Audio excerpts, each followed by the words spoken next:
We have some major updates of mixed martial arts, starting with the news.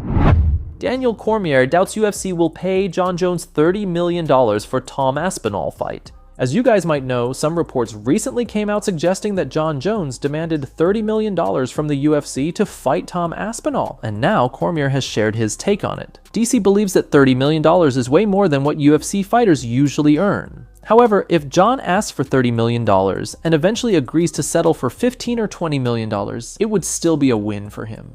I'll tell you guys right now, as a person that has been involved in big fights, a person that has sold pay-per-views, a person that at his time was at the top of the pay scale in the UFC as the heavyweight and light heavyweight champion. $30 million was literally a world away from anything we were making.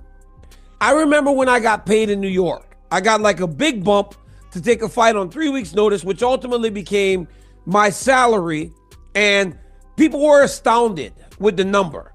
But I will tell you, it was a fraction of what that number that he's asking for is.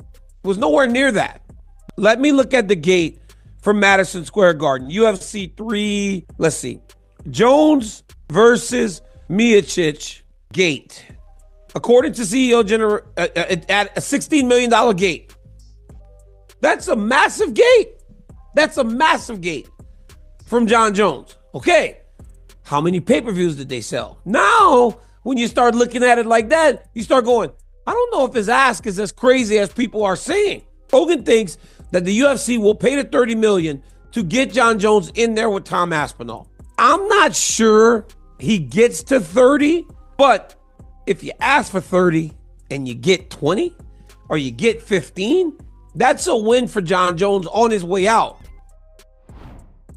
Islam Makhachev opens up about his mistakes in the Dustin Poirier fight. Islam recently appeared on the Mighty Mouse podcast, where he revealed that he didn't expect Dustin to perform so well. Dustin delivered a performance far better than expected. Islam also admitted that he made several mistakes during the fight. Last time I was fight with Poirier, he prepared for this fight like very well, you know. He did like good, I think, homework, and he defends my wrestling, I did like a lot of mistake. I go also to the Kimura, and when I close, I think it's finished. But I did mistake like a couple times, you know. And he gave me like the gash. That was a war. That all my was life, you know. You're like. But when I watch the highlights, I like this fight. Islam Makhachev also convinces Demetrius Johnson to bring his family to Dagestan. Thanks. You can come with your family, bring everybody, we will take care of you there. Okay. I'm holding you up to that. Because we try to invite DC like last 10 years. He always said, I will come. And after my daughter have gymnastic, my son have something, he never come, you know. Yeah. If I come, it will just be me and my wife. I'll leave my kids at home. That way I can... No, bring your kids also. Bring the kids too? Yes, because they have to see. You know, that would be cool to bring a baby. To the big champion, how these kids in Dagestan working, you know.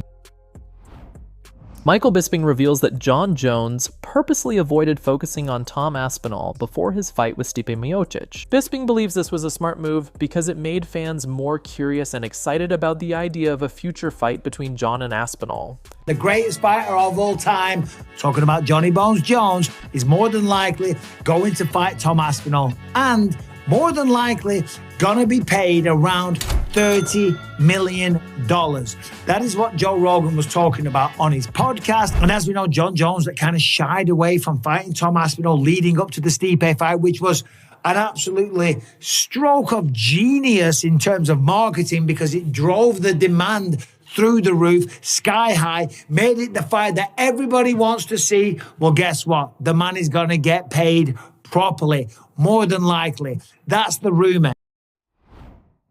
So recently there was some drama on Twitter between Dagestani fighter Nassourdine Imavov and Sean Strickland. Their beef is getting pretty deep. They fought before at a fight night event and Strickland won it by a 5-round decision. Since then, Imavov's been calling for a rematch, but Strickland doesn't want it. Now, as you probably know, Strickland is set for a title fight at UFC 312, and just a few days ago, he made a statement on his X handle where he targeted all Muslims and spoke against them. In response, Imavov said, Your time will come, which clearly suggests that this could be for their rematch. Strickland didn't respond though, probably because he knows that replying would just lead him straight to a rematch which he's not interested in. Imavov is also getting closer to a title shot and is set to fight Israel Adesanya in Saudi Arabia in February. What do you think? Was Imavov's response appropriate or not? Let me know in the comments.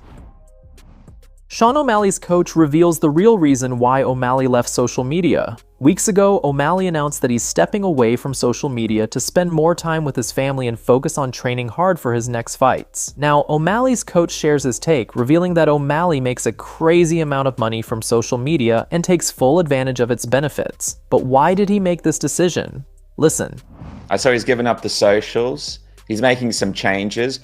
What did he talk to you before he did that? Like, what led to that? Because Sean's always been a guy that's obviously taken advantage of that side of things. He's probably one of the more innovative guys with yourself when it comes to the MMA game.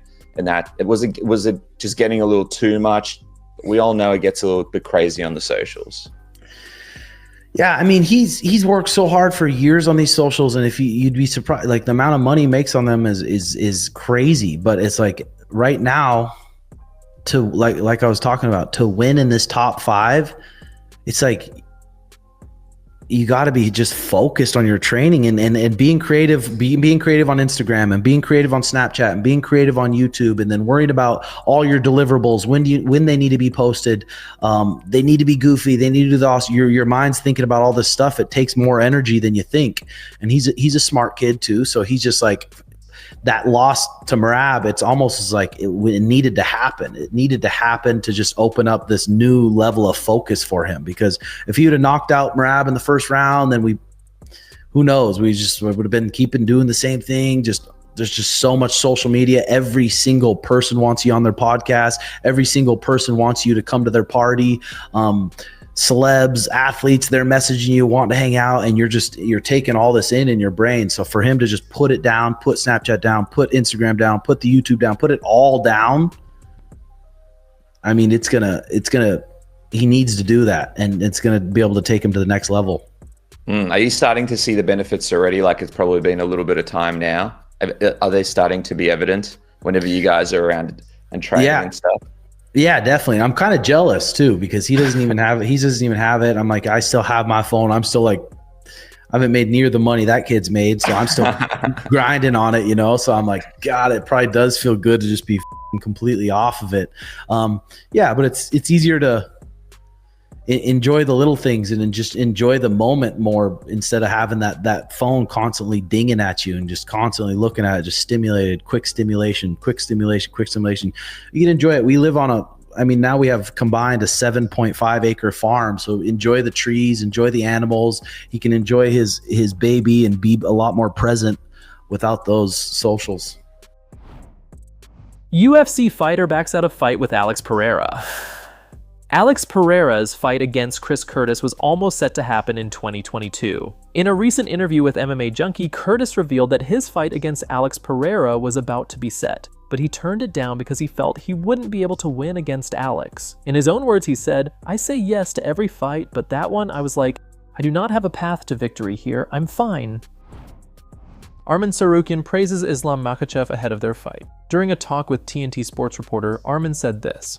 What do you think of Islam personally? Obviously, professionally, he's the pound-for-pound #1. But in terms of any interactions you've had between the two of you, how's it been, and what do you think of him personally? He's a very humble guy. I like him. So, and just good guy. So. You don't need anything extra to motivate you or get you fired up? No, the belt motivates me. Yeah. Not him. And that's all for today's update. Hit that subscribe button and make sure to press the notification bell so you stay updated on what's going on in the MMA world. And most importantly, please take care of your health.